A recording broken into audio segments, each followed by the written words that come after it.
Now, the longer I do comedy, the more I'm starting to see that I think jealousy is just a part of comedy. And Colin goes, "What's your last name?" I go, "Soder." He goes, "Ugh, change it." And then he walked away.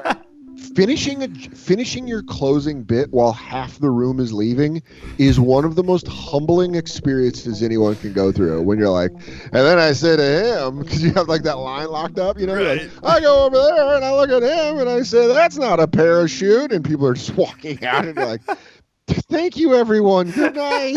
Hot breath. All right, hot breath the verse. Welcome back to the Hot Breath Podcast. This is the show where you learn comedy from the pros.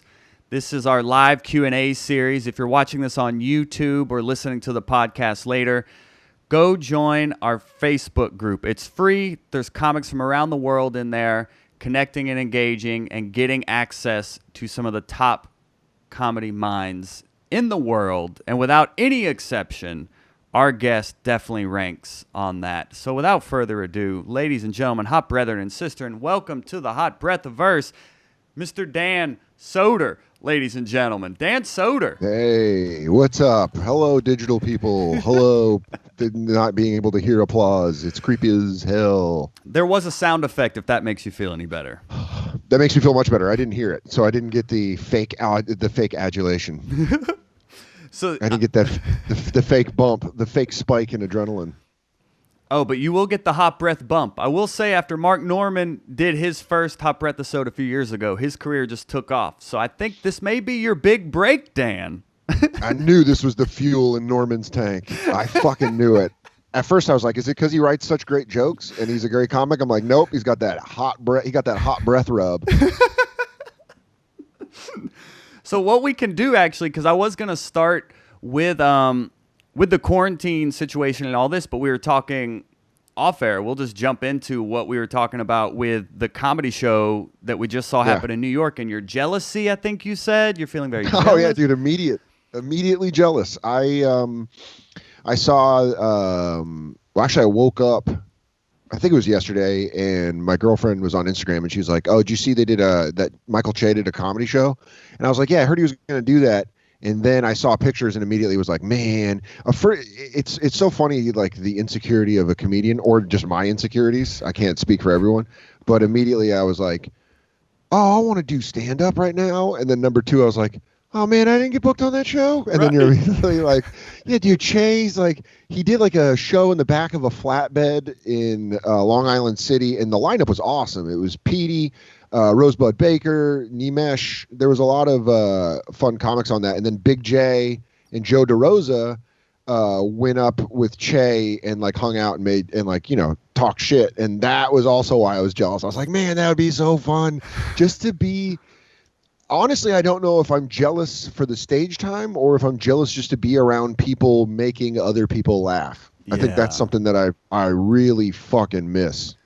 That's interesting. Even hearing someone like 15 years in with you, you just released a HBO special, have done so many awesome things, and yet you're still in this, you still have that impulse that I think every comic has, to where we're like, oh, I didn't get booked on that?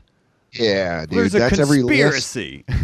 Yeah, every list, every show, everything. I think I'm interested to see, like, you know, I've heard before in comedy that like at 10 years, you kind of figure out what you're doing. At 15 years, you kind of hone it more. At 20, you get to that next level or whatever. And I was like, when is it where you don't care if you're not on a lineup that's good? Like, when is it? What year is it where you're like, they're like, coming up, it's the new lineup at Clusterfest, which I didn't even want to do. And I was like, man, they didn't ask me. Exactly. It doesn't even have to be a good thing. It can be a shitty thing where they're like, we're doing barnyard comedy just for horses. And you're like, man, why didn't they book me? If it has a cool flyer, there's automatic jealousy, regardless of the show. Yeah. Yeah. I think now the longer I do comedy, the more I'm starting to see that I think jealousy is just a part of comedy. I think it's like not necessarily in just a negative way. I think, I don't know. I always get jealous when I see people with bits that I'm like, man, I wish I would have thought of that. I don't think that goes away. I hope it doesn't go away, or else I'm going to be a sociopath. Just not caring about jokes. But yeah, I think jealousy is a part of stand-up. And I think I would have liked to have known that earlier on. Have you found any ways to at least kind of alleviate some jealousy over more minute things as opposed to like maybe a bigger thing? No, I've noticed with jealousy, it's always jealousy or negativity is most of the time just something that you have a problem with yourself. So like when I'm jealous about that kind of stuff, I'm like, well, maybe I should go work harder. Maybe I should just shut up and go write more or go do more sets or try to have better sets or, that's always the way I've been, where I've just kind of like anytime I've gotten, and by the way, it doesn't always come from like a very like, oh, I'm going to be better. Sometimes it comes straight up from a spiteful, like, well, I'm going to go do sets. Let's see how you guys like me in 5 years when I say, no, I won't be on that show. And then they're like, and then the next week they're like, hey, do you want to do my show? And you're like, oh, I would love to. I would love to do the show. You're like, yeah, I'll check my calendar, but we'll see. Well, I can pencil in. I had a lot of that coming up in New York where like I wouldn't get put on the cool shows and I would be like, well, fuck you. Then I'm going to go do my own thing. And then they'd be like, do you want to do the show? And I'd be like, that would be great. That would be absolutely lovely. And then you're like, yeah, it's funny, man. I think I'm excited to be around comedians again. Yeah. I'm excited to be around comedy again. I'm getting excited. What kind of tips do you have for comics going through the current quarantine? Because a topic that's come up in our community has been like, oh, when do we get back on stage? I'm starting to like fiend for it or whatever. But it's like, what advice do you have for comics on like how they can maximize the time they have away from the stage to propel their career so when the stage comes back, like they're hitting the ground running? I don't know, man, because I've thought about it a lot.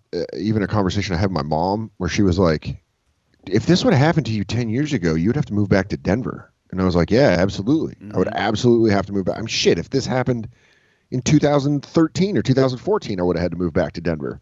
So there's this real thing of I kind of feel for comics coming up right now because the fragility of it was just exposed where it's just completely taken away. And there probably were a lot of comedians that were making progress, not only professionally, but personally in comedy. Like there's moments and it's, I remember when I was first starting and I would watch like Last Comic Standing or Tough Crowd and listen to Opie and Anthony. And I always remember the advice was always the same. It was like, get on stage as much as you can. And I always thought I thought that advice was kind of boring, but now I've said this before, but I mean it. I think it's the same as when someone is like, how do I lose weight? And they're like, diet and exercise. And you're like, no. Like, how do I really lose weight? And they're like, diet and exercise. It's just a commitment. And the thing about stand-up is I can't tell you when I've turned corners because it's just doing stand-up every night. All of a sudden on Monday, you are a way better comedian than you were last Wednesday. And you don't know which set it was that made you realize like, oh yeah, if I do this, that works. Or I can say this and get away with it and it's funny.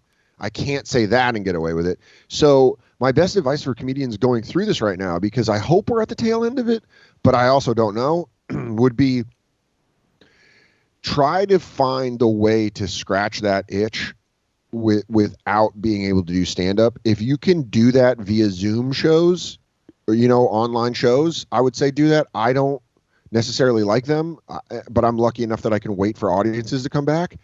But I would also say you don't have to release everything you do. I think we're in this weird age where everyone wants to show you how busy they are without actually concentrating on making something that's really good. So, before Big J and I got the bonfire, we were going to do it as a podcast, and we did 10 episodes that we never released. They're just 10 hours of Jay and I sitting in my living room trying stuff. The first 3 hours were us sitting down and the energy was real low. And then I had music, and then we made an agreement to stand up during the entire time. And then that became like, we kind of shifted with the energy. And then by the time we were able to have the opportunity to do the bonfire on Sirius XM, we kind of already knew what our dynamic was. And I think with the reason I'm saying this is like comedians, you can go and talk like this. Like I could talk to my computer and then I could watch it and you could watch it and be like, oh, that's funny. or you could do a podcast and just do 10 episodes by yourself, or find a theme and work it out. It's like there's a lot to be said about working something out. For sure. And just that repetition. And like you Yeah. talk about working something out for your special, your newest one. Like you not only worked out here in America, but then you went to like Ireland and then you went to like Scotland. Like you wanted to make sure Yeah. this thing was airtight from every single angle to work it out. Yeah, I wanted to make sure that people who get sunburnt easily loved that hour. That was the whole point of that tour. It was just like, let me go to the whitest, freckliest places on earth and work these jokes. No, I was really lucky to be able to do the Fringe Festival, which unfortunately isn't happening this year because of COVID. But it was a great opportunity, like you said, for repetition. And it felt, as someone that played high school football, I wasn't good at it, but I always loved football.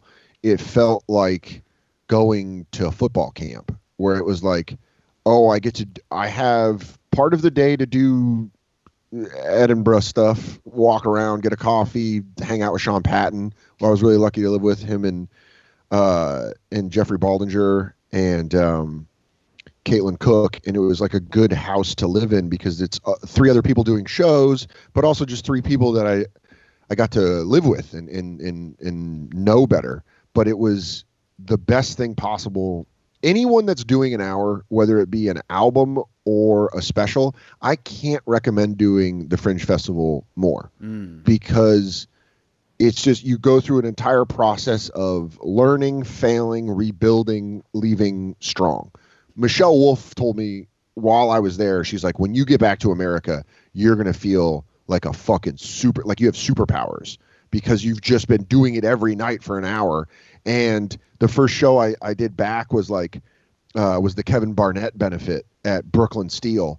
And it just felt like, they were like, do 8 minutes. And I was like, cool, I have this chunk. And I just like took it out of the hour and was like, damn, this thing is tight. Like, you don't realize how tight the bit is until you do it. And, you know, unfairly, it was a benefit show with a stacked lineup, but it was people doing like, hey, what's this guy doing? You know, and I came like, tick, tick, tick, tick, tick, and just had it all like this fucking line into this line, and knew when to let it breathe and shit. And that was all Fringe Festival. So yeah, I think with the last hour, it was all about repetition. And we agreed to do the special in December of 2018. And then I filmed it October of 2019, telling HBO, like, hey, give me 10 months to go. I had the hour. I mean, I would probably say what came out on the special was 45% when I sold it, what they saw originally. Wow. And I have other bits that hopefully work when I go back on the road. I don't know. I don't even know if I know how to do fucking jokes anymore. But it was that too. I've had dreams about it, man. I've been having dreams where I'm on stage and I don't know how to finish bits, where I'm like, carpenters, huh? It's like, guy could be Jesus, and then he's like non-union. But it's a thing where I miss the repetition. I miss the, you know, I was watching my girlfriend play with our dog yesterday at like 6:45, and I told her this morning, I was like, that's going to be weird when I'm like at the bonfire at 6:45, and then I have to be like, oh, I got a 8:45 at the stand and a 9:35 at the cellar. And during this whole time, it was like me living at home, just being like, what should we have for dinner tonight, mother? You know, it felt like exactly. A weird. What when it comes to actually generating material, because that is something I think comics are, even if we're writing right now, it's like, who knows when I'm going to get on stage? Who knows if I'm going to remember it? Who knows if I'm going to care back then? But something I've heard you say that really helped you is when you started trying to make yourself laugh instead of trying to make other people laugh. Could you kind of expand on that and maybe give advice for how comics can start to shift their mindset in that direction?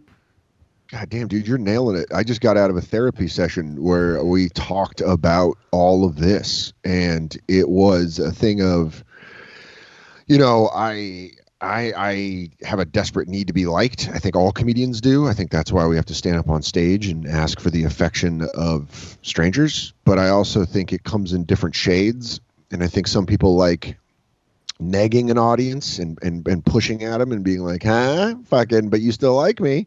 Like, Shane Gillis is the best I've ever seen at that. Like Shane Gillis is the best at being like, you guys are gay, and they're like, I love you, but he's like doing it in like a warm older brother kind of way, where he can like, he's giving you a noogie on your head, he's like, come here, you piece of shit, and you're like, I love you. What do you want to talk about? And then there's guys like, Big J has like this incredible, just outside guy smoking a cigarette energy. He has like a real like crazy what's going on, huh? And you're like, yeah. And then the next thing you know, you're explaining your ex-girlfriend's asshole to him. Yeah. And you're like, exactly. How did I get into this? How did I get into this? And I think mine was like the way I was raised. I grew up really afraid of my mom because I think she was stressed out and just kind of, I was a very fearful child. I was alone. I was the only child, and my mom was working all the time, so I was alone. And then when she would bring in was like fear of whether it be disappointment or you fucked up or you didn't do these right. So I think my first fucking 10 years of comedy was just me being like, hey, we're cool, right? Everything's cool. And then the last 5 years has been an eventual evolution of me trying to be like, oh yeah, my sense of humor is why I'm here. Like me, the jokes I make in my head, I've said them out loud enough and I've paid enough taxes to know that that's a viable career. Now the question is like, am I doing jokes that I would want to watch? And that's a real hard question, because I don't like the HBO special. I think I put so much work into it. I was proud of it as a body of work, and I was really proud. That's the most proud of anything I've ever done. That's like, I almost get this like weird offense when people are like, hey, check out his Netflix half hour. I'm like, don't do that. That was a half-baked piece of shit. That was me trying to recoup for putting out an hour on Comedy Central that didn't go the way I wanted it to. But this HBO special is really the first thing that I've watched, when I was editing it.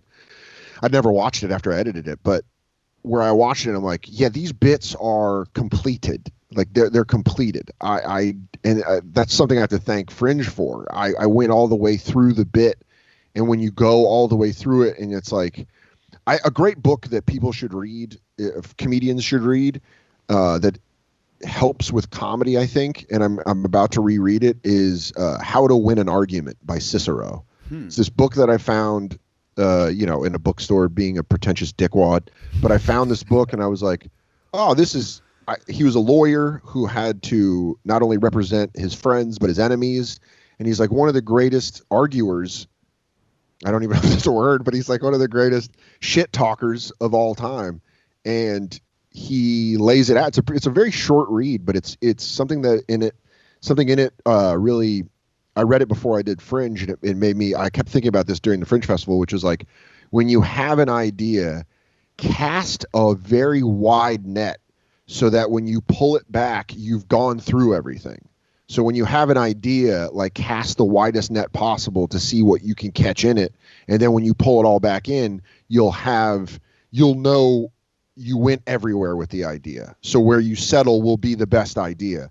I think he says it better than that, and the idea might be a little different. But point being is, like, with a premise, I want to start working on, like, I always loved watching guys like Kurt Metzger, because Kurt Metzger was a guy where I'm like, man, that angle on that joke is unique and perfect in a way that no one else is going to do that angle. Nate Bargatze's unbelievable at that.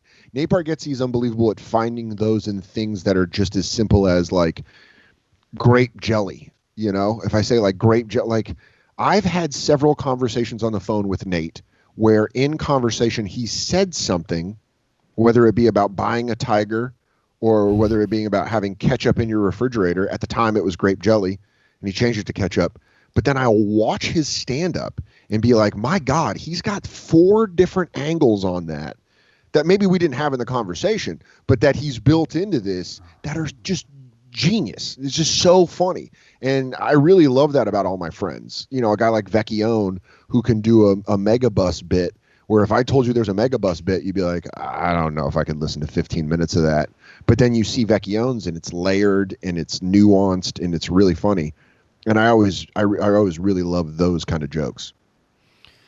Well, this actually ties into our first question when we're talking about joke writing, because I mean, you being able to tackle dark humor in the way you do and the topics you do is, I mean, inspiring to all of us comics and showing what's possible within comedy writing. And Christian Williams actually, he actually messaged me this morning saying how excited he was about this. So he actually got here early cool, and posted man. the first question. So Fuck yeah, dude. Thanks, Christian. So his question, he says, "Crackle, crackle, Dan." Yeah, goddamn right. Says, "How do you find ways to turn difficult personal matters into good comedy, like your joke and material about your dad?" Ah, man. Well, that's like something that Jay and I have talked about on the bonfire before is like styles of comedy where new comics try to be like a Doug Stanhope. And you're like, you can't be Doug Stanhope. Doug Stanhope is one of the greatest of all time and built that naturally. Bill Hicks was Bill Hicks, and that's it. Like, you're not going to walk in and be one of these guys. It's like trying to, I look at it as like fixing an engine, and it's like you got to learn how to build simpler engines before you get to a highly complex one. Like, you can't just walk in and build, a 6-cylinder where you're like, I know exactly how this runs. You got to build a little fucking go-kart engine, and then a dirt, you got to learn as you build up. And I wish I could have started comedy with that joke about my dead dad, but it took me, 15 years to find out, okay, what's the angle where I can show everyone that I think the situation is funny? Because I'm noticing the people that get offended when I first started doing it were people that had no skin in the game. It was people that had both living parents, and they were kind of like, oh God, that's kind of sad. And you're like, well, why? Why is it sad? Your parent's not dead. My parent's dead. Like, I'm talking about my thing. And really, I just wanted to get to make fun of my dad for being a Jimmy Buffett fan. That was really like, because that was something where it was like, I didn't realize my dad was a hack alcoholic until the bonfire. And Big J was like, dude, yeah, like Jimmy Buffett fans? He's like, that's funny. And I was like, it is really funny. And he loved Jimmy Buffett, and it's like sincere. Just like finding out that I was a bar kid, and that's like a bad thing. It's like, I don't think, point being is like with dark humor, it goes back to what we were talking about earlier, what you find funny about it. And then it's like how you find something funny and how other people can come to it and understand that you find it funny. So it's not a big deal, I guess, is my way of saying that. Like, getting into dark humor is, first off, it's the genuine reaction I have to anything sad in my life is to immediately mock it. Almost every time something bad has happened to me in my life, I think I've gone to humor as just being like, well, this fucking sucks. Because I've never understood the people that wail in it. There'll be time for the pain, but some people react different, and some people want to be sad and wail in it. And those people write songs and write plays. I think comics are the ones that are like, man, fuck this shit. Mm-hmm. This fucking sucks. So is that where that bit started, when you're like, well, I had to find out what was funny to me first? So were you like, oh, I think it's funny he was a Jimmy Buffett fan. Now let me find all the different angles into it? Exactly. My initial premise was like, my dad was a Jimmy Buffett fan, and that's hilarious that he died of alcoholism. Like, my initial premise was like, my dad got what he wanted. Like, Jimmy Buffett fans want to drink themselves to death. My dad did it. So, like, that's a good thing. Like, I really like taking negative things and trying to put them in a positive light in a funny way. Not in a serious way where I'm like, this negative thing's pretty good, in a funny way where you're like, what if this was good? Like, what if this was a good thing? Like, that would be, really funny, I think. Because whenever I see stuff, whether it be from the past or something that's like completely wrong and in the wrong light, I always think that's the funniest, where I'm like, how did they think this was a good take? Like, they thought this was right. And I think with jokes, that's kind of what I like. That's how I like to find my angles, is like, okay, well, what would be the flip side? How would I find this to be funny? Oh, so it's like, this is bad, but what if it wasn't? And you start to build from that. Yeah, man. I grew up with a mom that was like, don't be a pussy. You know what I mean? Like, I grew up with a mom that was like, You're hurt? Okay, fucking get up. I mean, this woman survived like 2 major car accidents, Guillain-Barré. Like she was like, I don't give a fuck that you're sad. Now, granted, that royally fucked me on a lot of other issues in life. But as far as a comedian, it's like she put me on the wheel in Conan. Like she was just like, push the fucking wheel. And then by the time I got off it, I was like, I was sitting there. My mom was like, Daniel, what is best in life? I'm like, to make fun of everything that hurts, to turn it into punchlines, to destroy your enemies. I mean, that was like when my mom basically, she put me on the wheel, dude. Only a comedian is like, all that emotional abuse prepared me to be a great comic. Yes. I mean, yo, man, there was a reason that they let men fuck children in Sparta, because it made them into good soldiers. They were like, I love this man. He took care of me. It's like fucked up when you read like Spartan history, because we glorify like Sparta as like they were the greatest warriors. It's like, dude, they raped kids in order to fucking establish a connection. Like, it's fucked up. But it's also, that to me is the kind of thing where I think that's funny. Where I'm like, it's ridiculous. It's ridiculous that we allowed such an atrocity for something that, like, oh, it's cool. They were such good warriors. It's like, you know how much dirt they did to get there? Yeah, but they had nice abs. Exactly, dude. If you're going to wear a cape, you're going to end up raping some kids. You know? That's just how it is. Shirtless cape. All right, let's get the next one in here. See how we can segue off of raping kids. Yeah, dude. Let's come off Spartan butt rape and go into something fun. So this comes from Chase Bonin here. He says, it seems you and a lot of your friends are getting a lot of recognition, like Joe List, Mark Norman, Sean Patton. Are there any other comics you recommend we follow that are on your level but may have not had the exposure? And do you float ideas around with other comics when writing? Yeah, all the time, man. All the time. Mike Vecchione is he's my roommate, and he's a guy who's been on here that I float. I'm living with my girlfriend now, and we're making the step towards both of us are going to split up. You know, Vecchione and I have lived together for fucking 8 or 9 years, and he was the go-to. He was the go-to of like, hey, has anyone done this bit? And then you're like, yeah, so-and-so has a bit that's kind of similar, and then you're like, all right, let me drop the premise. But, you know, Michelle Wolf and Nate and Shane Gillis are probably the people I call the most with like, hey, does anyone do this? Or is like, is this funny? You just need that one. You just need that one sentence where you're like, hey, is this sentence funny? And then they're like, yeah. And then you have to be like a little truffle pig and fucking dig into that sentence and be like, how deep does this go? And I think I'm very lucky because the people that I am friends with are some of the best in comedy, talent-wise. I think it's all my friends are top tier. And you know, Sean Patton would be the name that I would say check him out, because I think he is criminally underrated. Agreed. I think he's criminally underrated. I think Chloe Hilliard is really fucking funny, and I think people should check her out. I'm trying to think of who else is, you know, Norman and List, watching them blow up. Those are guys Dan St. Germain. Dan St. Germain's a guy where I'm like, he's so goddamn funny. I watch like a minute of him and I'm like, he's the beard and the hair, but it's more than that. It's the way that Dan was a guy when we came up together. When I would watch him, I would get jealous of those jokes. Like, I remember I watched him at South by Southwest do this. He's like, there's Papa John's pizza, but there's never step Papa John's pizza. You know, like, it's like the pizza's not as good. And he's like, hey, man, I know we don't get along, but I love your mom. And I'm like, dude, I remember watching that and being like, dude, he's so goddamn funny. But there's a ton of comics out there. And I think this is a great time for comedy, even though it's shut down, because there's so many avenues where people can explore and learn about comedians. Great. Yeah, a lot of good. Yeah, there's so much comedy right now. And I remember Dan St. Germain's one of those guys who, like, he writes on a lot of shows and things like that, right?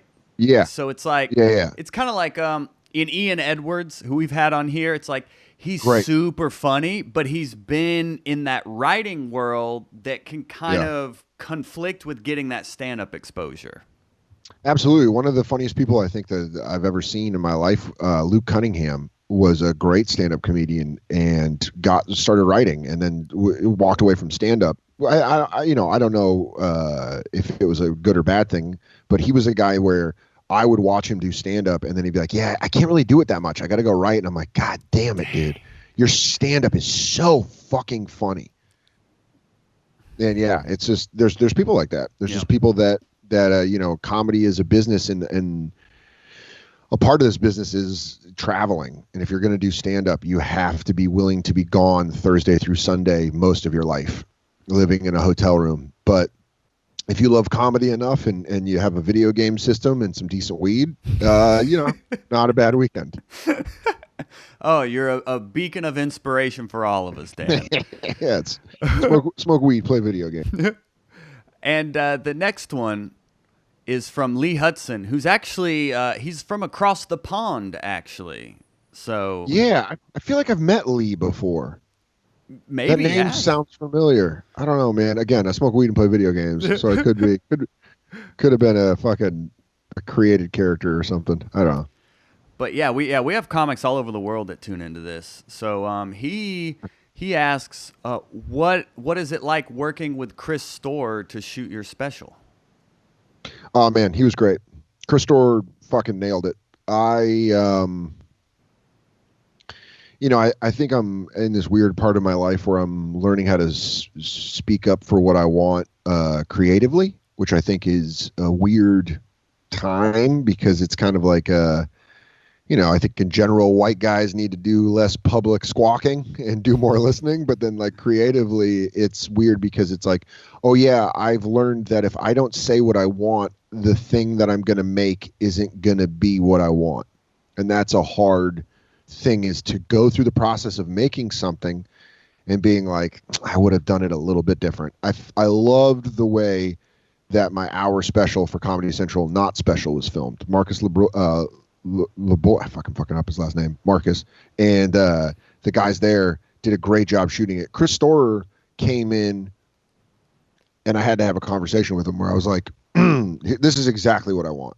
I want lo-fi, no audience.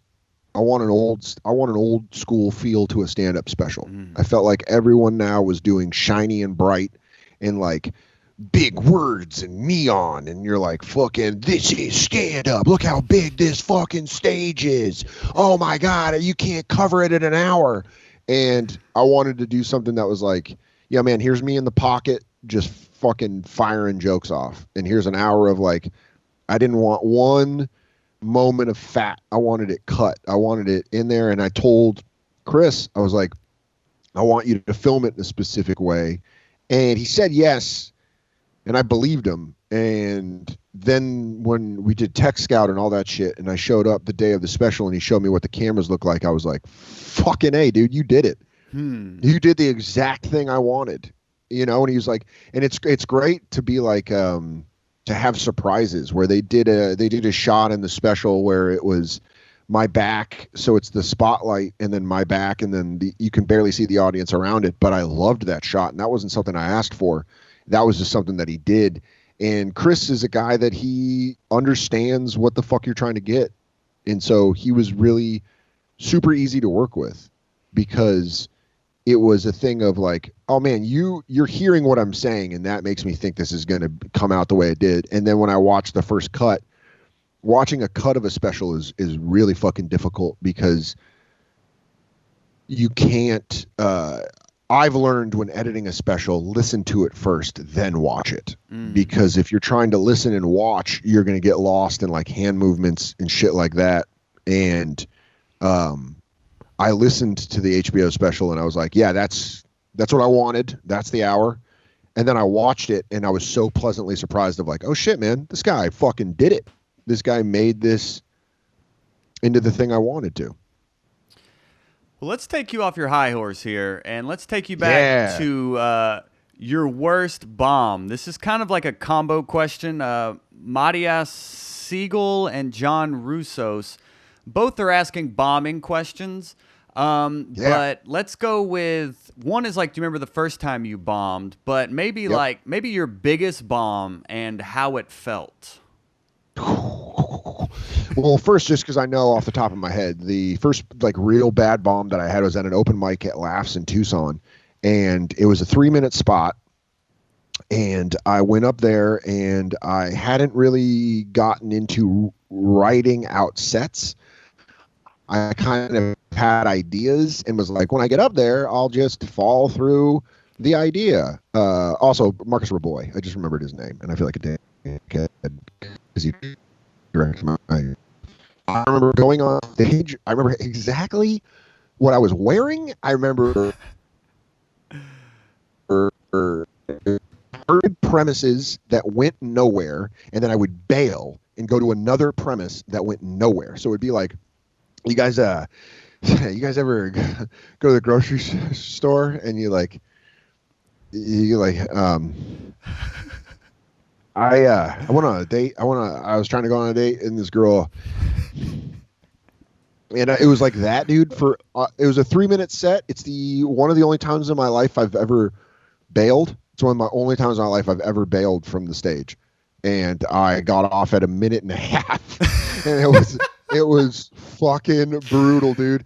I went to the back of that comedy club, and this is when you could still smoke cigarettes inside, and I smoked a half a pack of cigarettes with my head in between my legs. Like, I was just like smoking, just like, oh my God, that sucked so fucking bad. And then probably the biggest bomb that I've had is, I don't know, man. I've bombed a lot at Caroline's. I've had a couple hot ones. Hot ones. Yeah, dude. I took 2 tough ones back to back on New Year's Eve. New Year's Eve is a rough night for stand up. Every comic knows that. When you do Caroline's New Year's Eve, you're in Times Square. And part of the sell of the ticket to the comedy show, because it's not a major headliner, it's like Caroline's used to do it where it's like 5 really good New York stand-up comics. So you get like 5 like up-and-coming guys or girls or whoever, and you would do the shows. And then the appeal was at 11:45 or 11:50, you go upstairs and you get to watch the ball drop, and then you get to go right back inside and have drinks and celebrate the new year. I did it the first time I did it. I was drinking, and it was like I was like second on the show, and it was fun, and I was like fucking hammered. It was Joe DeRosa was on the shows with me. We were fucking drinking and smoking cigarettes and in the green room, and it was just a fucking party. Second time I did it, I had my girlfriend with me. I was sober for a year, and it was New Year's Eve, and they had me go last on both shows. First show, they just fucking, they don't care. They're just there to do it. I use the bit every New Year's, but it's still true, and it was birthed from that, where I was like, how the fuck are y'all judging me when you're wearing plastic top hats? You're like wearing a fake fancy thing, and you think I'm not funny? Fuck you. That was like my first reaction. The second show was, to this day, I can remember the feeling of that bomb of like, usually when you're bombing, you can get a joke and it's like, oh, there we go. I'm up out of it. This one was like, oh no, oh no, oh no. It was like falling downstairs, where I was like, that joke didn't work. That joke didn't work. And then I start getting peanut butter mouth, and then I start sweating, and then I'm like, that joke didn't work. That joke didn't work. And then I get to the end. I'm doing 15 minutes. It's only a 15-minute bomb. And by fucking minute 12, losing the audience hurts more than anything. When you've completely lost the audience and they start talking to themselves, because then it's a subconscious effort from the audience to be like, I don't want to listen to this fucking idiot anymore. I'd rather talk to you. And so I remember losing them. And then I remember all of them starting to look at their watch and being like, it's 11:50. It's 11:50. They're like, look at their phones and be like, it's 11:50. We got to get, and then like people started to get up and walk to go. Oh, dude. Finishing your closing bit while half the room is leaving is one of the most humbling experiences anyone can go through. When you're like, and then I say to him, because you have like that line locked up, you know, Right. like, I go over there and I look at him and I say, that's not a parachute, and people are just walking out and you're like, thank you everyone, good night. Just fuck, and then you got to walk upstairs and celebrate New Year's with these people that just watched you fail. Fuck that. That was probably one of the worst bombs. Because I remember my girlfriend being like, she was very like, one of those girls. It's like, baby, it's New Year's, and I was kind of like, oh god damn it. That was like grating on me because I was like, you just watched me eat shit. How are you this happy? How are you not like, hey dude, do you need a cigarette? Like, how are you not like, you want to sit down? If I were my girlfriend in that time when I bombed, I would have had an ice pack for the back of my neck, Mm-hmm. like at the end of a New Japan Pro Wrestling match, like where they just put ice on them. Like, you took a lot of bumps in there, and you're like, I know, fucking hurt. How are you able to? I feel like I've been doing comedy 10 years now, and like I'm getting better at bouncing back from bombs. But I mean, they Yeah. still suck. Like No, how have you been able to kind of alleviate the repercussions of a bomb and kind of make it less I, like daunting? I don't know, man. I think another set is the only cure. It's the only Yeah, cure for a bomb. yeah, It's the only thing that can pull you out is like a good set. Because then you're like, okay, so I don't. So those people were wrong. Because that's what you walk away from. You're like, was I wrong? Am I wrong to be in this? And then and then you have a good set, and you're like, oh no, never mind. They were wrong. Fuck them. These guys are right. This right. audience gets it. Those other fucking dolts didn't understand what I was saying. Yeah, so it's there is no way, and I think honestly, it is bombing is the soreness in comedic exercise. It's like if you're really sore, then you need to work out more. You need to be up there more. And Hmm. it's like there's gonna be a soreness with it because you're like, man, I've had mornings where I've woken up and I've been like, God damn it, that last show. Like, I'll do 3 shows at the Stand. In the first 2, I'll be like, looks like I found what I was born on this earth to do. And then the third show, I'll be like, hey, should I kill myself by eating my own shit? Because that last crowd couldn't have cared less. Well, it's good. We're not alone in that feeling. Nah, man, bomb, but it's also a necessity. It's like, Yes. it's just it's a part of the process. I'm gonna, dude, coming back. I'm in St. Louis, June 25th through the 27th. That first show, there are gonna be some misses. There are gonna be some. I don't. It might not even be the first show. It might be like Friday late show where I'm like, what the fuck am I doing on stage? Well, let's get to Leo here because this is a good one from the perspective of even like taking your comment to the next level. He asks Leo Konopka. He's asking, is there more benefit from starting my own mics in Baltimore, like starting shows, or should he move to like one of the big hubs? He's like, he's starting shows, he's hosting, he's the door guy at a place, but what's Move to a big place. move to a big place? Okay.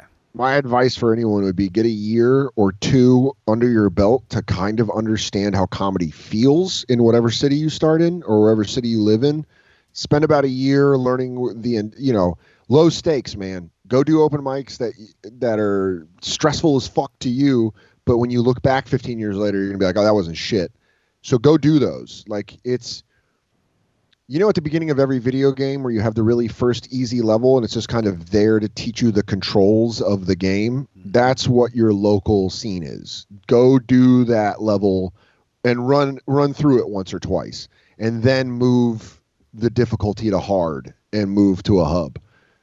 Move to New York or LA or Chicago or a city where you're going to be around people that scare you and make you feel wrong that you're doing this, but also there's a weird inspiration of like, I'll catch up to you guys. I'll make it. I'll get to where you guys are at, because that's something that I couldn't have, just pure idiot luck going from Tucson, where it's 2 years of, I had Laughs, which was a real club, but then there was casinos where I was just bombing all the time, opening for people in casinos, to small weird shows that weren't really around. I think are around much more now, but then moving to New York at still a beginner's level where I know a lot of guys that are headliners that moved to New York and they're like, I'm not getting spots. And it's like, yeah, because you were up here in your city and now you're down here in this city. So if you're rising up in your city, it's easier to come down a little to go back up, like take a step back to go, take 5 steps back to go fucking a million steps forward. And I think it's really daunting to move to a big city, but be comfortable with I was comfortable with the idea of like, I'm going to be a waiter for however long it takes for me to become a stand-up comedian. And then the uncomfortable part of that wasn't the beginning. It was when I was starting to get sets and when I was starting to get, I got on Live at Gotham on Comedy Central, and I was like starting to open for like Bobby Kelly and other people like that. And it was like, oh, I don't want to be a waiter anymore. I just want to be a comedian. But that was the difficult part, because you're like, but I could see the light. I could be like, I'm getting stuff. And there was really depressing mornings where I was going in and setting up a cafe at a Mexican restaurant and being like, dude, I fucking killed it last night at Stand Up New York. And now I'm going to be these people's fucking iced tea bitch for the next 7 hours. And it's like, fuck this, man. Fuck this. Like Colin Quinn said, I had a good set. And now I got to listen to a stockbroker tell me that the margarita tastes weird. It's like, fuck you, it tastes weird. You ordered the wrong tequila. So it was like a thing.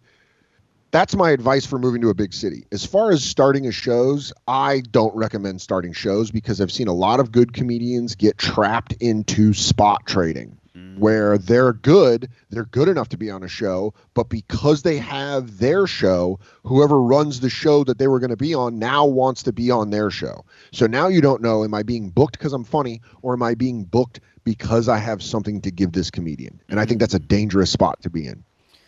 And you moved to New York being at like the Mecca. And when we had Nate on here, he talked about coming up in New York, and he had like funny like Patrice O'Neal and like Bill Burr's story. Do you have any just unforgettable story being around like a comedian like one of those two that you just never forget? Man, I can't describe to you the feeling of like growing up, and I know a lot of comics will immediately feel this, but it's like growing up such a big comedy fan and like loving stand-up comedy enough that you want to get into it, and then you start, it's seeing people come off the TV screen. It's like people crawling out of the TV. The first time I saw Chris Rock walk into Stand Up New York to do a spot, I was like, oh my God, it's like seeing one of the gods. You're just seeing one of the gods walk by you. And my holy shit moment, my first holy shit moment of like, man, I'm in New York and I'm doing stand up, was I'm obsessed with the movie Comedian. I'll probably watch it again this weekend just because I brought it up. But the documentary is my favorite thing, and I don't even think Jerry's not my favorite part of the documentary. It's Colin Quinn, and the way Colin talks about comedy is something that I've always romanticized, and I think he's one of the greatest of all time. And I became friends with Joe List, and he was like, let's go to the cellar and have some beers. And I was like, yeah, all right. And I was nervous as fuck, and we went into the cellar and never went around the table. I just sat at the bar. Joe List and I were drinking. We each had our own pitcher of beer. I remember that clearly. Oh, we're both alcoholics. Yep. So we each had our own pitcher of beer, and Colin was fat. Colin was like overweight, and Colin was wearing a red hoodie and like red sweatpants or whatever. And he comes over and he puts his arm around both of us at the bar, and he goes, "Do you guys see that bomb?" And Joe List is like, "No, I didn't. We were up here." And he goes, "I don't know what it is about athletic wear, but you always wear it when you're the least in shape." And he was just like being Colin Quinn. And I'm just like dumbstruck. I'm just like sitting there like, oh, this is great. And then Joe List goes, "Colin, this is my friend Dan Soder. He just moved here from Colorado to be a comedian." And Colin goes, "What's your last name?" I go, "Soder." He goes, "Ugh, change it." And then he walked away. And I just remember being like, man, Colin Quinn just ugged me. Which, growing up listening to Opie and Anthony and being a big fan of Patrice and Burr and Colin and those guys and Jim Norton, it was like, oh man, like being able to text Jim Norton to me is fucking insane. It's fucking insane to be like, oh, if I need to reach out, I can just text Jim Norton. Just like, hey, Bobby Kelly being like an older brother to me. When the quarantine first started, my girlfriend and I were rewatching The Wire, and we got bored one night, and she was like, yeah, I'm going to read. I don't want to watch TV. And I went and watched Tourgasm. I like went and watched it because I remember when it came out, and now it's so weird to know Bobby as well as I know him. And to see that, and you're like, I remember when that came out, and like, Goldman and Bobby were like these Yeah. guys that you just didn't walk up and talk to them. And now I can like call Bobby, and Bobby will be like, why don't you fucking call me earlier, dude? So So it's, rewarding. yeah. It's also, in the same sense, it's been fucking awesome watching my friends become big. Like, it's been great watching Nate go into theaters and become like one of the best working stand-up comedians. It's been great watching Michelle Wolf just become this undeniable beast of a comedian, and just being like, oh man, all my friends like are really good. Michael Che, like watching him become like even bigger. Like we started the show talking about that show, but the fact that Che can just, without really a lot of social media, just put it out there like, yo man, I want to do a show, and then like 1,000 people show up outside. It's like, man, that's so great. And just knowing that how funny he is and how funny Michelle and Nate are, it's just cool watching it start to pay off. Well, thank you so much for being so generous with your time here, Dan. This has been great. Yeah, man. I love talking comedy, so I really appreciate you having me on. Of course. Yeah, and all of those people you named, they are more than likely and open to coming on this show. Please, if you want to text Jim Norton right now, or you want to call Michelle Yeah, Wolf, that I you don't know. know if I have that warm of a relationship with Jim where I'd be like, you want to do this podcast? He'd be like, fuck. Even Wolf, who's one of my best friends, I would be like, you want to do this podcast? And he'd be like, how do you know him? What do you owe him? He'd be like, What do you owe him? Did he know you when yeah. you were a drunk? Yeah. Did you say the wrong thing around him? And you're like, I don't know. I don't fucking know, Michelle. Oh, it's hilarious. Yeah, all those people are definitely like, we're trying to do something positive, we're trying to make comedy more accessible, but also Sure. creating more like respect around the craft and getting to interview people like you. I think comedians learn a lot, but I think comedy fans also create a new appreciation for just what goes into not only the art, but the lifestyle. Like you said, you've really got to want it. And a lot of people don't understand that. And doing interviews like this, I think, help people to create more appreciation around comedy. Dude, well, I appreciate you having interviews like that, because comedy is something that I fucking love, and it's something that I've greatly missed, and it's something that I'm glad is slowly starting to return. And yeah, comedians are the best people on earth. I think I they're agree. I think they're incredibly they're powerfully fragile and wonderfully broken.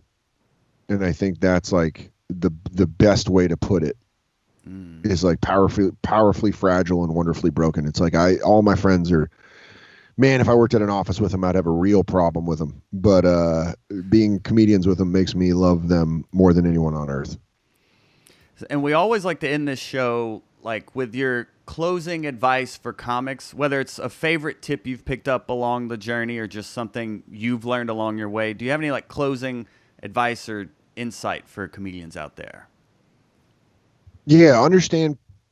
This is specifically for comedians. Is understand that the people that work at those comedy clubs might not be the biggest comedy fans, but they're the most important, because just as easily as without us, they're just a room with tables and booze.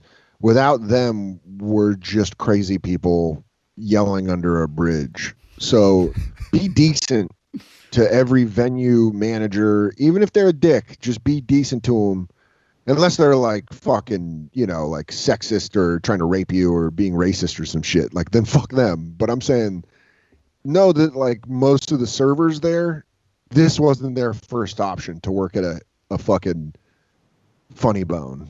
You know what I mean? There's some people that are, but there's a lot of people that are like, I got hired at the Funny Bone. I'm kind of a fan of stand up. Be cool to them, because you might make their shitty Friday night better if you're a little nice to them, and then they find you funny. Then they're not waiting tables. They're listening to you headline twice. And I always like that. I always like when waiters are like, dude, thanks for this weekend. It was like fun to work during this weekend. And you're like, fuck yes, man. That's it. That's all we are, is just the fucking lube. So just, lube them up, baby. Yeah, be nice. Tip them as well. Don't forget to tip them. Yeah, that's part of it. Yeah. Tip them. Take care of them. Yes. And they'll take care of you. They're coworkers. Like, you're all coworkers. A lot of people overlook that, but you're all a coworker at this establishment, be a good coworker to them. That's probably the most succinct way I could that can be said. You work with these people. Be decent. Be decent to be around. You're not that much more special than them. Just a couple things broke right for you, and that's why you're on that side of it. So, is there anything you want to promote, or how can people follow you? Want to cap it with that? I just found out, we haven't made the official announcement, but we're going to put out the HBO special Son of a Gary as an album in a couple weeks. So if you haven't heard it, be on the lookout for that. That hour is coming out. There's also the full hour of Not Special is on YouTube. You can go watch that. And also listen to The Bonfire, Monday through Thursday, 6 to 8 p.m. Eastern on Comedy Central Radio, Sirius XM. It's a lot of fun. And if you can't pay for the subscription, get it elsewhere. You know what I mean? Get it elsewhere. Awesome. Well, Hot Breathiverse, Dan Soder. Give it up for Dan Soder here. Wow. Oh, listen to that. That was incredible. That's the first clap I've gotten in months, man. That felt good. All right, Hot Breathiverse. Go forth with your days. Go join our Facebook group to get involved in more of these Q&As, and we will see you next time on Hot Breath. Hey, Hot Brethren and Sistren. If you love comedy as much as we do here at Hot Breath, click the subscribe button to join the Hot Breathiverse, and then watch more videos to get even more comedy tips. Hot Breath.